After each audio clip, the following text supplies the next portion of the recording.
नमस्कार, आप देख रहे हैं सिटी पोस्ट लाइव। मैं हूं दीपक शर्मा और हमारे साथ हैं पूर्व डीजीपी और वरिष्ठ कांग्रेस नेता करुणा सागर।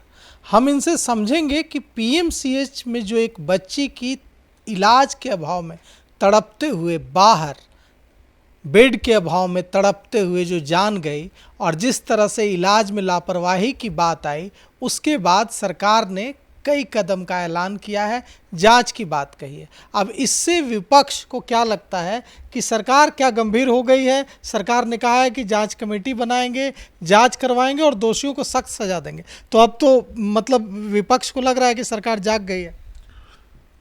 देखिए दीपक जी, ये जो घटना हुई है इसने हर बिहारी को, और मैं सिर्फ बिहारी क्यों बोलूं, हर भारतीय को शर्मसार कर दिया है। हम बिहार को बुद्ध और महावीर की धरती कहते हैं। हम इस देश को महात्मा गांधी के अहिंसा के रास्ते पर चलने वाला देश कहते हैं। हम दुनिया को सत्य और अहिंसा का पाठ पढ़ाते हैं। और आज 21वीं शताब्दी में आज़ादी के 78 साल के बाद भी अगर इस देश में ये हालात है कि एक दलित बच्ची के साथ सिर्फ बलात्कार ही नहीं होता है, छोटी सी बच्ची है, 11 साल की बच्ची है, उसको मारने की पूरी कोशिश की जाती है। और जब उसको लगता है इन दरिंदों को कि वो मर चुकी है तो उसको फेंक के और वो वहाँ से गायब हो जाते हैं। उसके बाद देखिए 2 दिन तक मुजफ्फरपुर में समुचित इलाज के अभाव में इस खबर को दबाया गया, और सिर्फ इसलिए दबाया गया क्योंकि उसी दौरान प्रधानमंत्री का दौरा होने वाला था बिहार में। तो वो प्रधानमंत्री के दौरे को नहीं चाहते थे कि ये जो एक खूबसूरत आडंबर बनाया जा रहा है उस पर एक ये दलित बच्ची के बलात्कार का पेबंद लग जाए। तो ये बताइए कि आज हम लोग क्या एक आधुनिक संविधान की बात करते हैं, एक दुनिया के सबसे बड़े सभ्यता की बात करते हैं, और समाज के इतने बड़े तबके के लोगों को न्याय आज भी नहीं दे रहे हैं। देखिए, बलात्कार जो होता है ना दीपक जी, ये यौन शोषण नहीं है। बलात्कार एक सामाजिक क्राइम होता है और मानवता के खिलाफ अपराध, ये मानवता के खिलाफ अपराध है।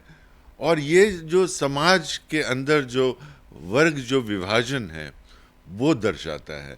ये एक डोमिनेंस की जो एक प्रक्रिया है, और बीजेपी कभी भी इस बात को गंभीरता से नहीं लेगी। आप बोल रहे हैं कि उन्होंने फला एक्शन लिया, फला एक्शन लिया। देखिए, बीजेपी आरएसएस से आई है, और आरएसएस जो है वो एक मेल शॉविनिस्टिक पैटर्नलिस्टिक सोच की संस्था है। वहाँ पर महिलाओं के अधिकार की बात, दलितों के अधिकार की बात पीएमसीएच करना ही में बेकार है। पीएमसीएच में एक महिला को, एक बच्ची को, 9 साल 10 साल की बच्ची को इलाज नहीं मिलता। इसका सीधे सीधे आरएसएस से कोई लेना देना तो नहीं हो सकता है, लेकिन इतना तो ज़रूर है कि इस वाक्य ने, इस घटना ने पूरे बिहार के कॉन्सेंस को हिला दिया है। अब सवाल ये उठता है कि बिहार कांग्रेस कमेटी के जो अध्यक्ष हैं वो वहाँ पहुँचते हैं और नारेबाजी करते हैं, और कांग्रेस के जो नेता हैं, लोकसभा में नेता प्रतिपक्ष हैं, वे भी इसमें आगे आते हैं और 2 लाइन का ट्वीट करते हैं, और उसके बाद आप सड़क पर निकलकर सामने आते हैं। तो क्या यह माना जाए कि यह सारी सक्रियता इसलिए है क्योंकि चुनाव है? अगर चुनाव नहीं होता तो कांग्रेस भी इतनी सक्रियता नहीं दिखाती। देखिए, आपने 2-3 इसमें बड़े महत्वपूर्ण मुद्दे आप नहीं उठाए हैं कि हम ये क्यों उठा रहे हैं। कांग्रेस एक राजनीतिक पार्टी भी है और देश की सबसे पुरानी राजनीतिक पार्टी है। और अभी भी देश के विभिन्न भागों में सत्ता में हैं। अगर हम इस मुद्दे को नहीं उठाते तो क्या आप जैसे पत्रकार हमें माफ करते? आपने बिल्कुल नहीं। क्या कहा कि ये कॉन्सेंस, देखिए, ये दलित बच्ची के साथ बलात्कार ये पहली घटना नहीं है। और अगर आप स्टैटिस्टिक्स देखिए तो देश में दर्जनों दर्जन अपराध इस तरह के रोज हो रहे हैं। लेकिन कुछ घटनाएं होती हैं जो देश को झकझोर देती हैं, और उसको झकझोरना ज़रूरी है, क्योंकि वो हमारे अंदर जो सोई हुई मानवता है, ये राजनीति का विषय ही नहीं है। ये मानवता क्या हम मानव रह गए हैं कि नहीं रह गए हैं? हम अपने आप को एक आधुनिक लोकतंत्र कहते हैं। कैसे लोकतंत्र की परिकल्पना हम कर रहे हैं जब इस तरह की स्थिति में सवाल यही है कि अगर चुनाव नहीं होता 5 महीने बाद, तो क्या राहुल गांधी ट्वीट करते इस घटना को लेकर? क्या आप आंदोलन कर रहे होते? यही सवाल है, यही सवाल, यही आरोप तो लगा रहे हैं बीजेपी के नेता, जनता दल यूनाइटेड के नेता, कि ये सारी सक्रियता इसलिए है कांग्रेसियों की क्योंकि 5 महीने बाद चुनाव है, नहीं तो ऐसी घटनाओं पर तो कोई नोटिस भी नहीं लेता है कांग्रेस। देखिए, ये जो लड़ाई है ना, ये कांग्रेस पार्टी की और हमारे नेता राहुल गांधी जी की जो सामाजिक न्याय की लड़ाई है, उस सामाजिक न्याय की लड़ाई का एक पहलू है। और हम हर उस लड़ाई में हिस्सा लेंगे जहां समाज में दलितों को, पीड़ितों को, वंचितों को कुचला जा रहा है, जिनके अधिकारों को कुचला जा रहा है, जिन पर अत्याचार हो रहा है। और आप देखिए, राहुल गांधी जी के आप कार्यक्रमों को देखिए तो वो एक दिन भी दिल्ली में नहीं रहते हैं।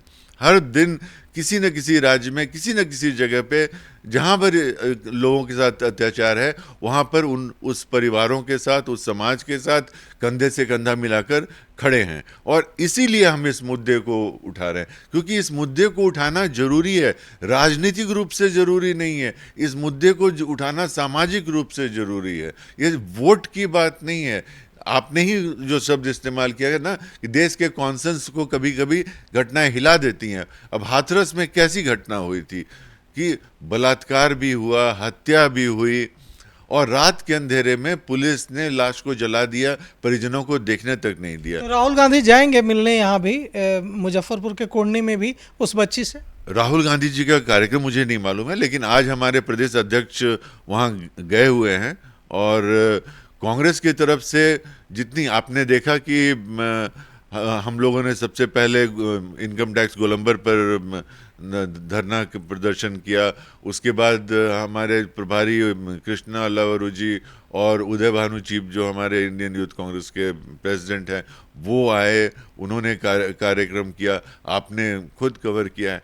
तो अगर हम एक जीवित पार्टी हैं और देश में हमारी एक जिम्मेवारी होती है कि ऐसे मुद्दे आएं, और ऐसे मुद्दों को अगर हम सड़क पर नहीं ले जाएं, क्योंकि सदन तो है नहीं, ना यहाँ पर विधानसभा है, ना वहाँ पर पार्लियामेंट सेशन है, तो इसको उठाने का एक ही माध्यम है, और वो है सड़क पर। और ये चूंकि हम लोगों ने इतनी आवाज़ इसके बारे में बुलंद की है, और मीडिया का भी मैं बहुत तहे दिल से धन्यवाद देता हूं कि मीडिया और खासकर आपके चैनल ने इसको बहुत प्रमुखता से खबर दी है।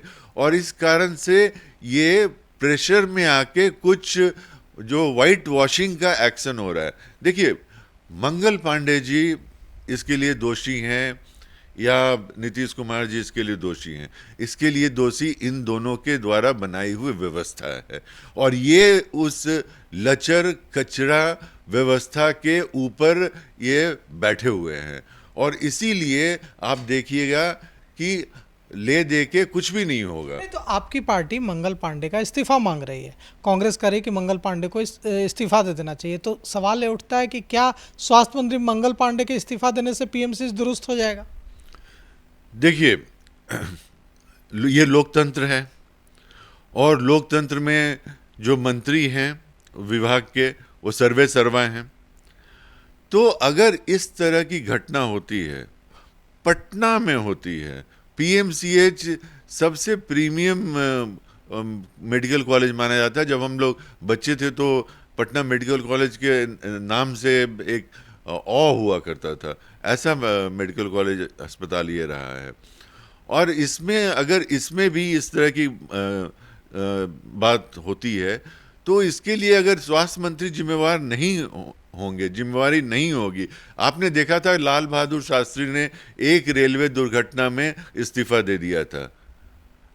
क्यों दिया था? ऐसा तो नहीं था कि वो उस इंजन में ड्राइवर थे या गार्ड थे या वो डायरेक्टली इन्वॉल्व थे, वो मंत्री थे।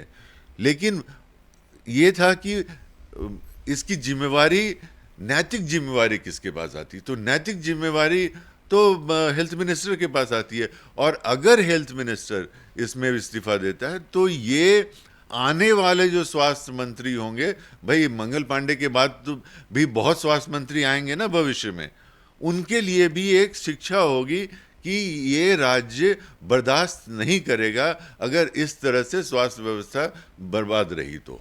ऐसी मांग की जा रही है कांग्रेस की तरफ से, कांग्रेस पार्टी की तरफ से, कि एक विधायकों की एक कमेटी बनाई जाए और कमेटी जाकर वहां जांच करे और जांच करके रिपोर्ट दे। लेकिन सरकार की ओर से एक कमेटी बनाई गई है जिसमें कई वरिष्ठ अधिकारियों को रखा गया और वे वरिष्ठ अधिकारी वहां पीएमसीएच में जांच कर, एसकेएमसीएच में मुजफ्फरपुर की जांच कर एक रिपोर्ट, विस्तृत रिपोर्ट देंगे। उसके बाद सरकार कार्रवाई करेगी। तो आपको क्यों भरोसा नहीं है जो सरकार की ओर से गठित जांच कमेटी है उस पर? मुझे इसलिए भरोसा नहीं है क्योंकि मैंने इस व्यवस्था को 32.5 साल दिया है और मुझे मालूम है कि जब किसी चीज को ठंडे बस्ते में डालना होता है तो सबसे पहले एक इस तरह की कमेटी का गठन होता है, ताकि इसके बाद हम बात नहीं करें, आप बात नहीं करें, कहीं कोई चर्चा नहीं हो। 6 महीने बाद कहीं कोई रिपोर्ट आएगी और वो रिपोर्ट कभी कोई पढ़ेगा नहीं, अखबार के 10वें पेज के किसी कोने में छप के रह जाएगी और वो उस रिपोर्ट में ये होगा कि कोई वार्ड बॉय था वो उसके लिए जिम्मेवार था, कोई जो कंपाउंडर था वो जिम्मेवार था, यही होगा। तो कमेटियां बनानी ये सरकारों के द्वारा किसी भी मामले को पर लीपा पोती करने का माध्यम है और ये मैं जिम्मेवारी के साथ कह सकता हूं क्योंकि मैं इस व्यवस्था का हिस्सा रहा हूं। तो क्या फिर सॉल्यूशन क्या है? ये तो समस्या है, सॉल्यूशन क्या है?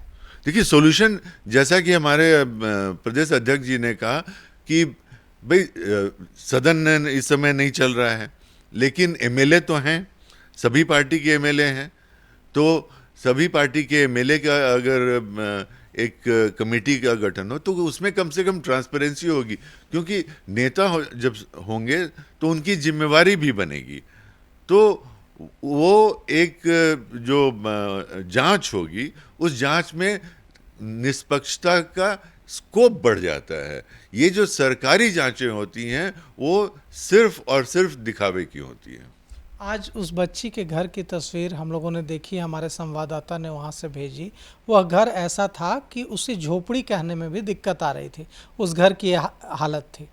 और उस घर की आर्थिक स्थिति कैसी होगी या उस घर की छतें बता रही थी या उस घर की दीवारें बता रही थी। तो क्या कांग्रेस पार्टी के कर्तव्य की इतिश्री सिर्फ ट्वीट कर और सड़क पर मोर्चा लेकर हो जाती है? क्या आप आगे बढ़कर उस परिवार की मदद के लिए कुछ नहीं करेंगे? देखिए, हम अपने स्तर पर जो कर सकते हैं जरूर करेंगे, लेकिन सरकार के पास सारी व्यवस्था है, सरकार के पास पैसा है। हमारे प्रदेश अध्यक्ष ने पहले दिन ही ये मांग की थी कि उसको एक महत्वपूर्ण मुआवजा दिया जाए, एक महत्वपूर्ण रकम दी जाए, उसके परिवार में जो नौकरी के लायक है उसको नौकरी दी जाए, उसको घर बना के दिया जाए।